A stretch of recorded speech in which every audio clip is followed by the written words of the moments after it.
Thank you, Akansha, and thanks to all my peers. Thanks for joining me as my panelist. So what we are going to do is that I'm going to give a opening presentation of around 15 to 20 minutes just to set the tone right.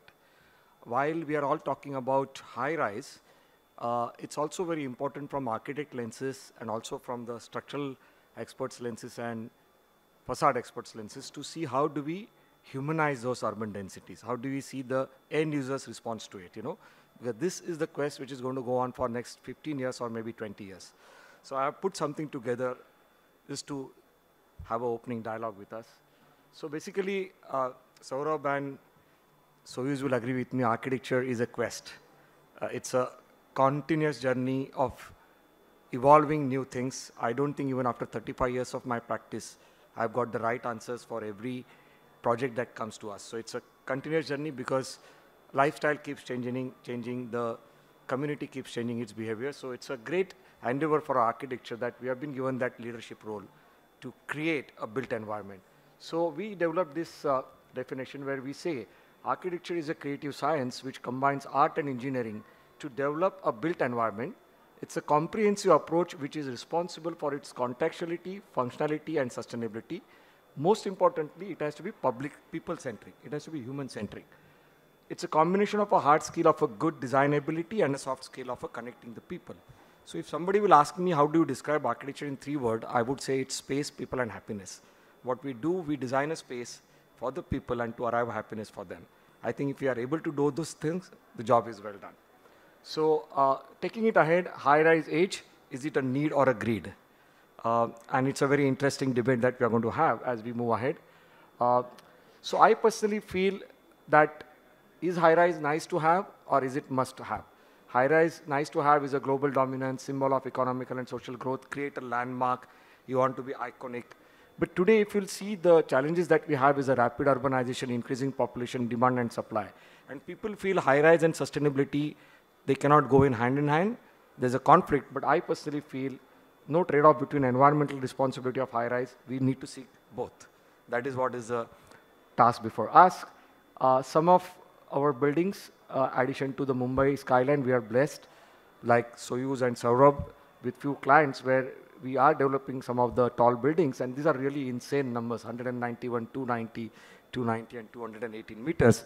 So it's now going from a high-rise to a super high-rise.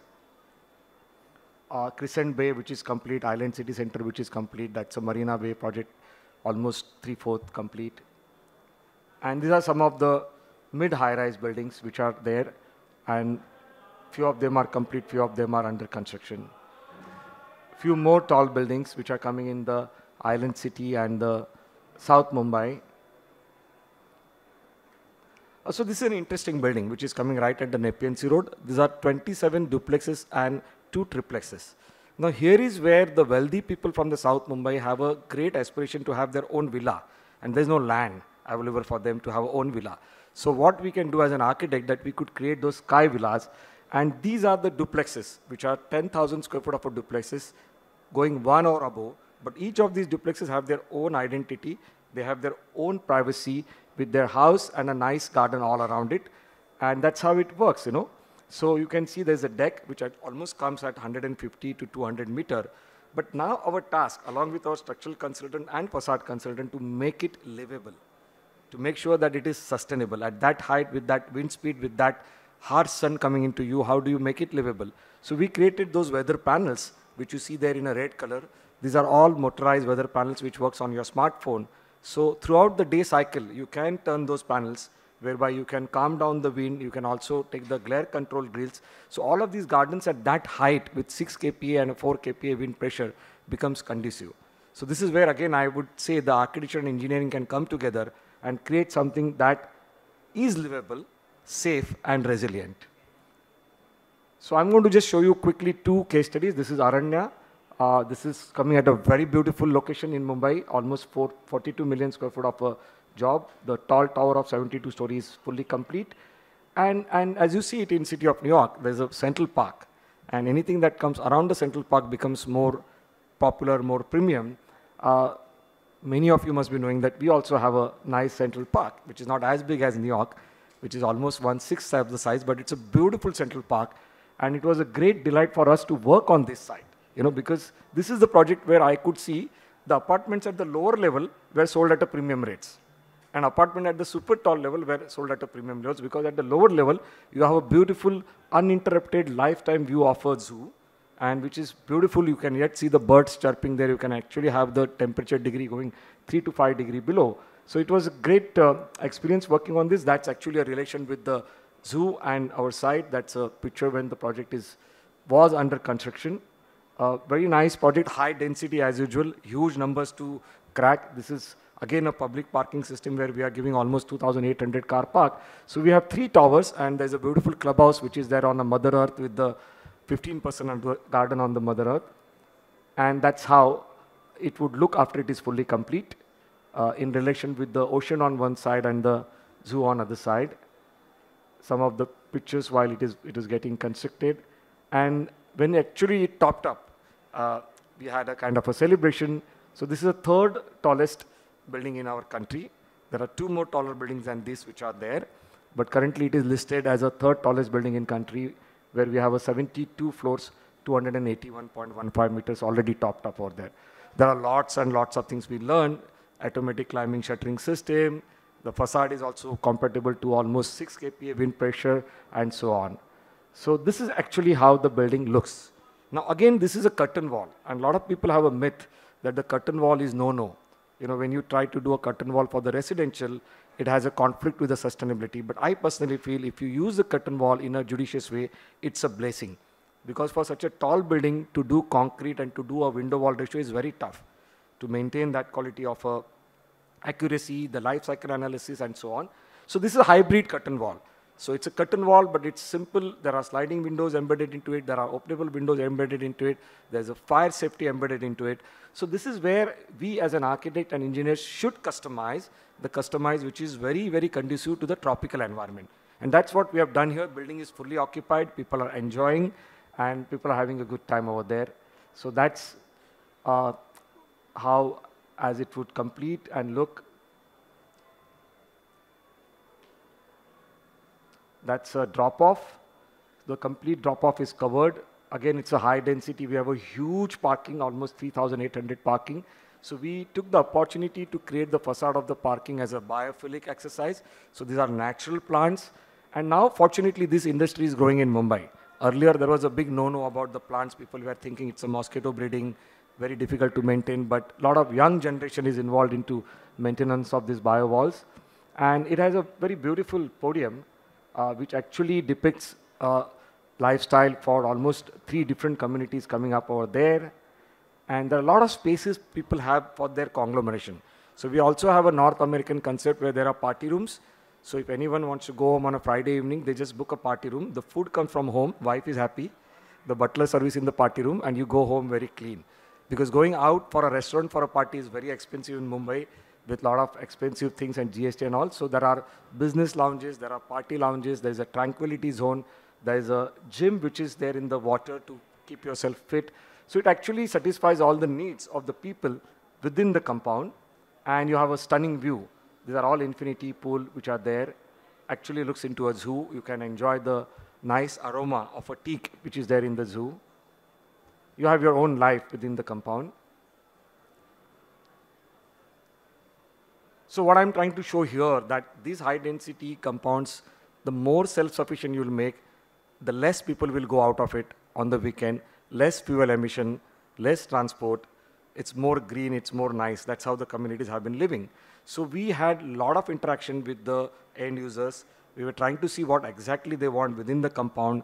And there are so many things which have been done there within the compound. People like to see the IPL finals on the big screen with all the families coming down together. They want to see the soccer finals. So these are the kind of small gestures they have been given there.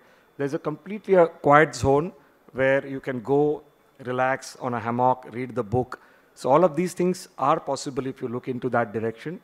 And that's a rooftop. The rooftop of every building in Mumbai looks stunning.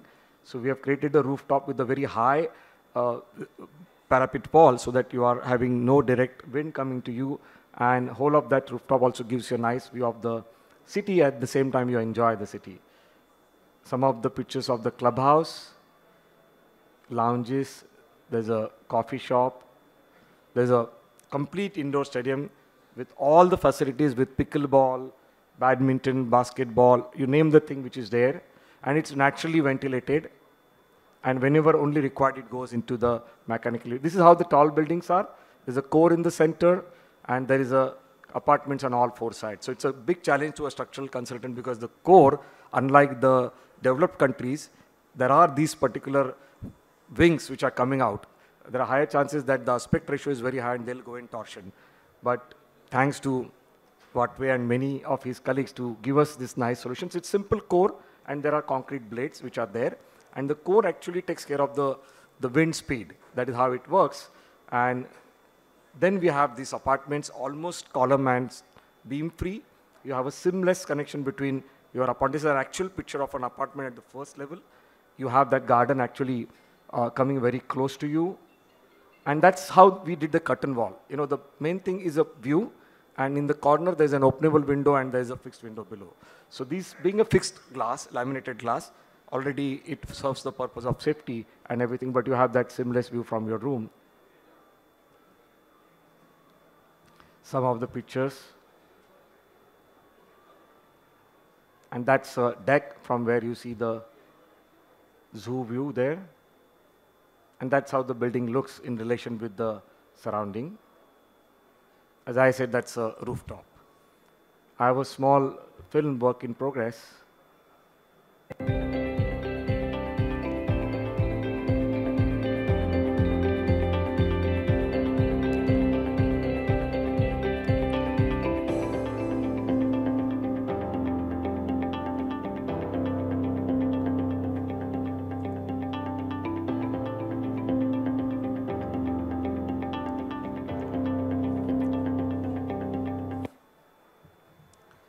So this was taken when the building was almost getting complete, but you can see how beautiful Mumbai looks from top. It has a nice ocean view on all sides, and also it has got a very beautiful relation between the built environment inside and outside. That's how it would look from the ocean side.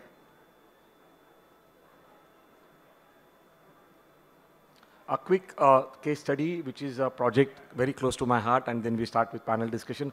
Again, a very challenging project, a mixed-use project where we have a retail, we have restaurants, we have office, we have again a hospitality on top, and there's a residential block with again public car parking of almost 1,500 car park. You know, one thing that makes me feel good, because all this public parking is full now. We have 1,221 public car parking here. I stay very close to this building, and I see practically every day there's an indicator, they show how many car parks are full. All 1,200 car parks are full. That means it's working. Those 1,200 car parks otherwise would have been parked on the road. They have come inside this parking lot and they have helped community by decongesting the traffic on the road. Also, there are some neighboring buildings which were built 50, 60 years back. They don't have a space in their compound to park. They park their second and third car here because it's just 100 meters away from there. So we have been strongly advocating to the council that half of the parking should be public parking and half of the parking should be under your building. You know, that's how we can have a sustainability thing. Because when you are going to office, obviously your parking is remaining idle. For every person, there is 3 car parking. One near my house, one near my office, and one where I go for a movie and commercial. Imagine if we do a smart thing and convert that 3 parking into 1 parking, we will save 80% of the embodied energy, which we are unnecessarily building in this city, which is going to become a huge liability for us. So this is a good thought for all my architect friends to think about and see how we can capitalize on that. And it's working perfectly all right. So quickly moving on.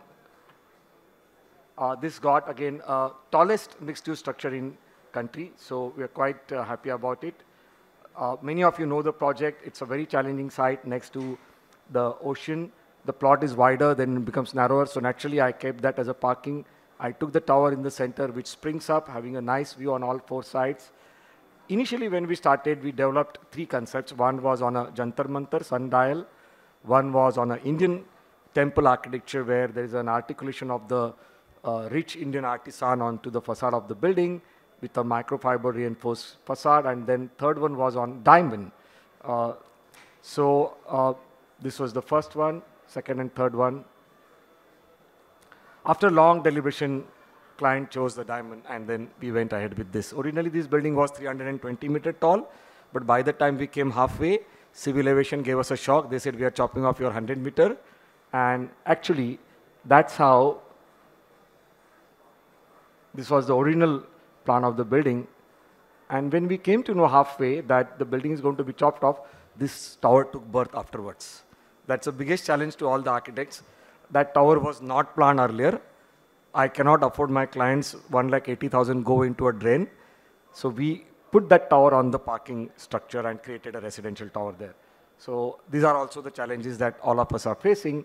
It's totally a 2.7 million square foot of a work. This is a Revit model. There's a retail block there with a nice atrium, commercial block with the hotel on top. There's a Bastion restaurant there, and there are 32 stories for the residential with parking over there.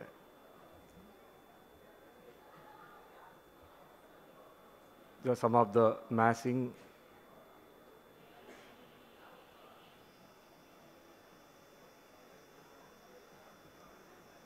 The building looks quite nice from Shivaji Park side, very slender thing. These are some of the completed pictures.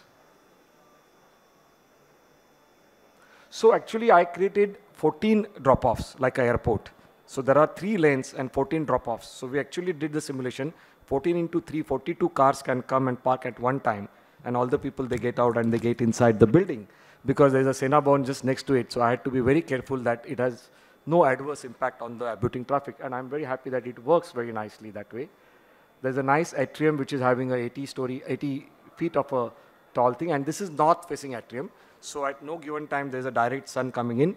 Always a cool sun that comes in. You can see the sky. It's very soothing, but it's fully daylit, the whole lobby. A lot of simulations we did. And that's how the building actually springs up. The core is in the center. There are gravity columns on the periphery.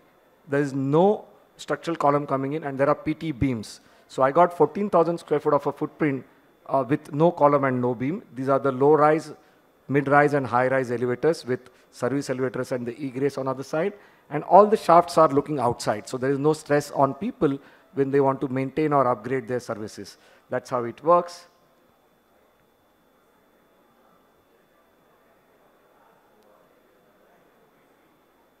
So that's the floor plate where you can see the core and the column in the corner. The entire floor plate is free of any structural members, so people have a flexibility to do the interiors the way they want to do it.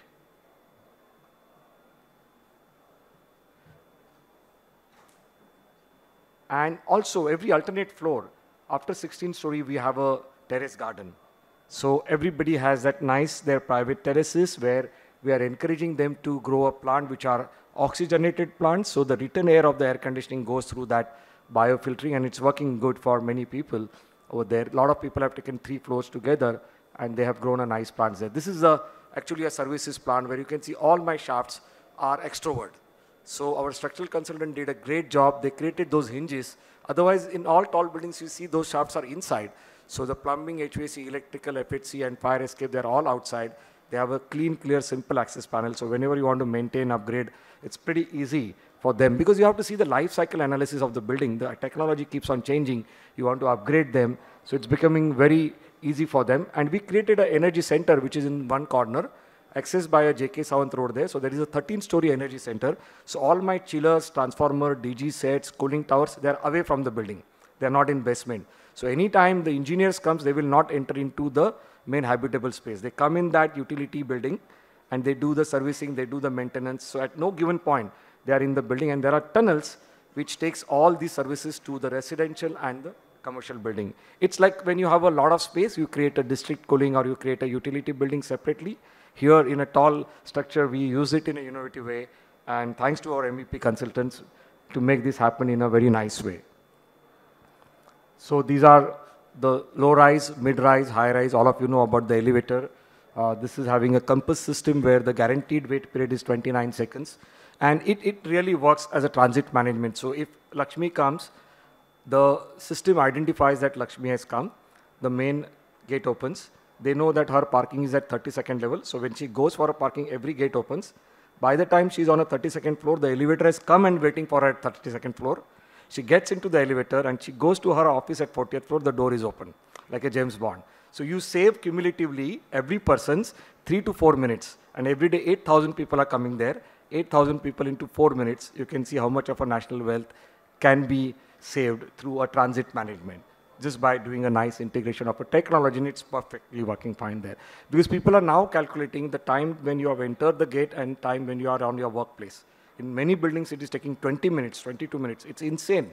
Every day, if you have to take 20 minutes to reach to your workstation, I mean, you can imagine how frustrating it is. So we wanted to keep that below 5 minutes. To great extent, we have been able to achieve that. These are all the elevators. Different speeds are given there. So they all maintain that there is a guaranteed wait time is not exceeding more than 29 seconds. That's what we could do. The building is IGBC Gold. And this is the lobby, which takes you to the penthouse offices. So the high-speed elevators goes from this lobby straight to the upper 4 floors. So when you come there for a bastion, you'll be passing this lobby. GS means sun god. And these are some of the offices which our interior team did. Absolutely stunning. You have a 360-degree view. This is a show office which we created. And one gentleman came and bought it as it is. He said, I want to buy it with all the plants, with everything there as it is.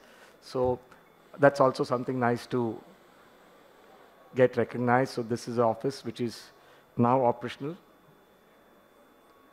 This is another office which is there on the upper floor. So it's completely day-lit. We lifted the conference room so that they can see the ocean. There are lounges which are at the lower floor. Height is nice, 4.2 meter everywhere. And there are these sits, the working pods looking at the ocean.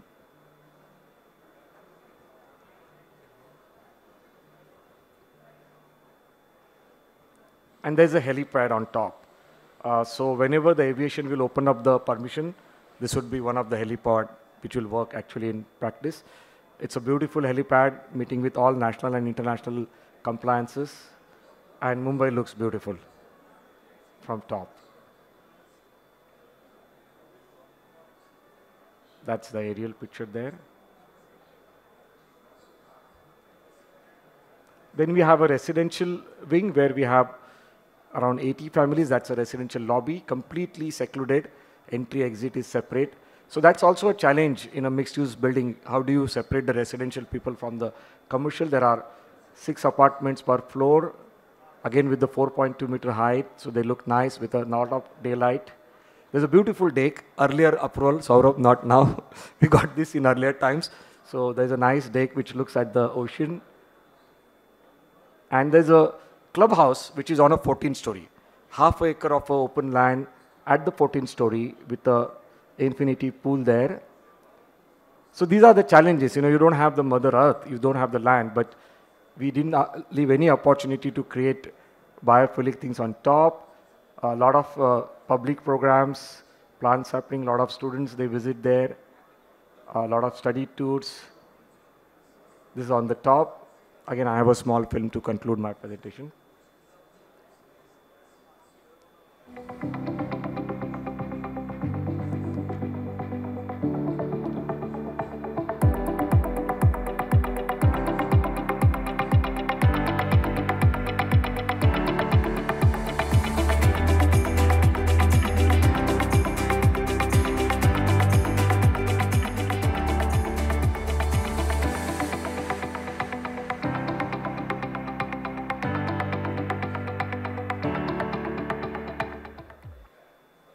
So, future. So I personally feel the future communities can also be similar to James Cameron's sci-fi movie Avatar, which depicts a self-sustainable super tall home tree.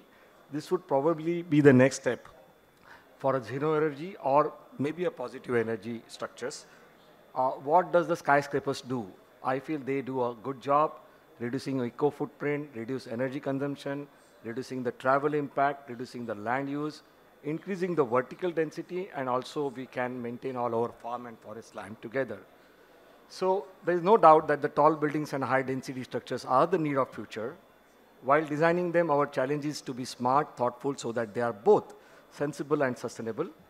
If we can do that, we can continue to keep our feet on ground and our head in the clouds. Thank you.